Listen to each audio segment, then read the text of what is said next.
Low scoring থ্রিলারে ইডেনের নায়ক sir Rabindra Jadeja 14 বলে 36 রানের ক্যামিওতেই মাত কলকাতা নাইট রাইডার্স। তাঁর 3 ছক্কায় 5 বল আগেই 4 উইকেটে জিতল চেন্নাই। 17 ওভারে মাইক হাসি 40 রান করে ফেরার সময়ও ম্যাচ নাইটদের দিকে হেলেছিল। সচিত্র নারিনের স্পিন সম্মোহনে এদিনও হাঁসফাঁস করছিল সুপার কিংস ব্যাটিং। বিজয় রায়না, ধোনি, বদ্রীনাথ কেউই রান পাননি। অশ্বিনকে ওপেন করানোর ফাটকাও ফ্লপ, কিন্তু দিনের শেষে হিসেব পাল্টে ম্যাচের সেরা ক্যাপ্টেনের পছন্দের স্যার জাডেজা। শনিবার বিকেলের শুরুতেই টিম লিস্টের চোখ কপালে তোলা মহা চমক। বিসলার বদলে ফিট লক্ষ্মী আর দেবব্রত দাসের হাতে কিপিং গ্লাভস। টসে জিতে ব্যাটিং, ওপেনে গম্ভীরের সঙ্গী অফ ফর্মের ইউসুফ পাঠান। 2007 টি20 বিশ্বকাপে ভারত পাক ফাইনালে ওপেনে এই জুটিকে পাঠিয়েই ফাটকা খেলেন মাহি। এদিন সেই টোটকাই তাঁর ওপরে প্রয়োগ করেন গম্ভীর। 6 ওভারে 46। জুটি সুপারহিট কিনা ইডেনে এমন গুলতানির মাঝেই গম্ভীর আউট 25 রানে।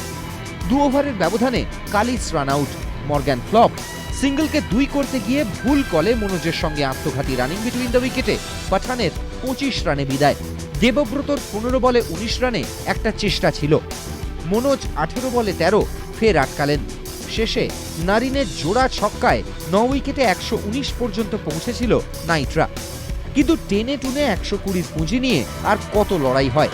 গম্ভীরদের অর্ডারই 22 গজে অশ্বিনের 2 উইকেট আর জাডেজার নামের পাশে 3। বলে ব্যাটে স্যার জাডেজার দাপটেই শ্বশুরবাড়ির শহরে গত ফাইনালের রিপিট যুদ্ধ জয় মাহির।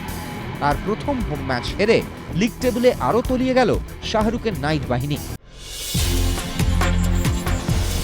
রাজ্য জুড়ে ভূঁইফোড় সংস্থার অফিস ঘিরে বিক্ষোভে সাধারণ মানুষ। আর এই বিক্ষোভই প্রশ্ন উস্কে দিয়েছে, এতদিন কেন কোনো ব্যবস্থা নেওয়া হয়নি।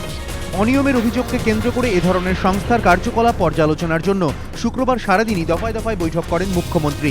উদ্বিগ্ন মুখ্যমন্ত্রী স্পষ্টই জানান, অভিযুক্তদের কাউকে ছাড়া হবে না, এ ব্যাপারে প্রয়োজনীয় পদক্ষেপ করতে হবে।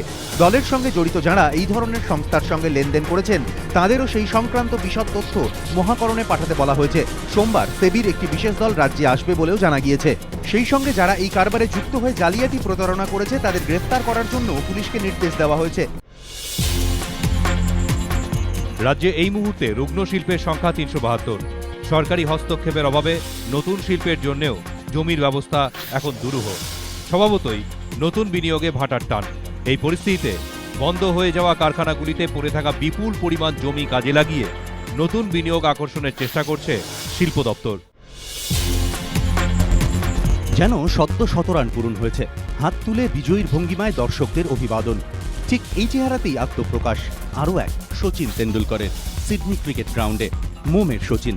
ভক্তদের তুমুল উৎসাহ উদ্দীপনার মধ্যেই এসসিজিতে উন্মোচিত হল ভারতের সর্বকালের অন্যতম সেরা ব্যাটসম্যানের মোমের মূর্তি। শীঘ্রই মোমের সচিনের ঠিকানা হতে চলেছে সিডনিতে মাদাম তুসোর জাদুঘর। আন্তর্জাতিক ক্রিকেটে অবদানের জন্য গত বছর অর্ডার অফ অস্ট্রেলিয়া খেতাবে ভূষিত করা হয়েছিল তাকে। আর এবার অনন্য সম্মান মোমের সচিন তেন্ডুলকর।